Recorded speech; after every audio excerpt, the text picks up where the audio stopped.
जानू अतना तू प्यार में जाता नी शादी करके हम त ससुरार में तोहर लोरावा के तोहर लोरावा के कीमत चुकाइब ए जानू मिले नैहर में आइब तोहर लोरावा के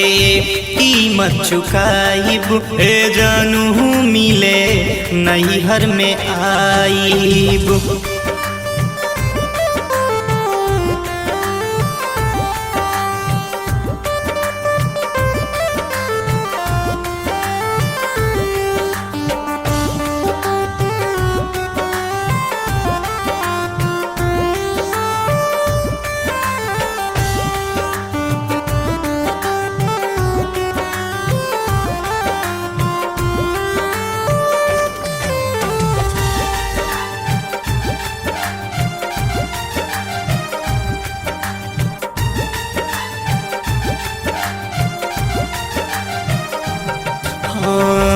जब जब याद हमार यार तोहरा आई व्हाट्सएप पर मैसेज दीहा मिली रिप्लाई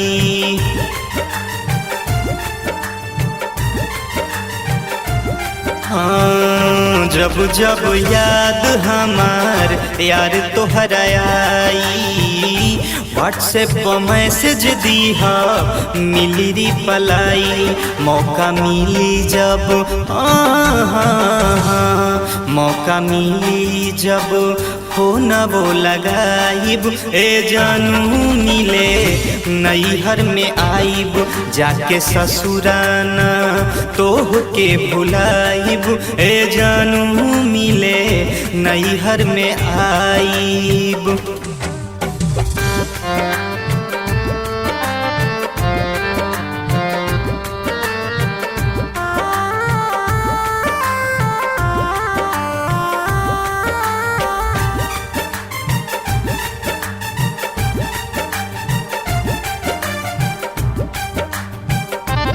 ओहो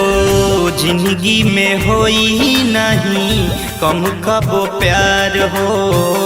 सुख जवन देला मोनू दिहे ना भतार हो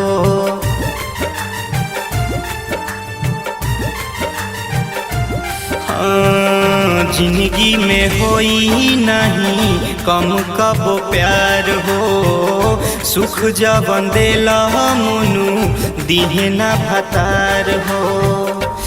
संपत जी से हम संपत जी से हम राज न बताइब ए जानू मिले नैहर में आइब जाके ससुराना तोह के भुलाइब ए जानू मिले नैहर में आई। काहे रोवतारू जानू अतना तू प्यार में जाता नी शादी करके हम त ससुरार में तोहर लोरावा के तोहर लोरावा के कीमत चुकाइब ए जानू मिले नैहर में आइब तोहर लोरावा के कीमत चुकाइब ए जानू मिले नैहर में आई।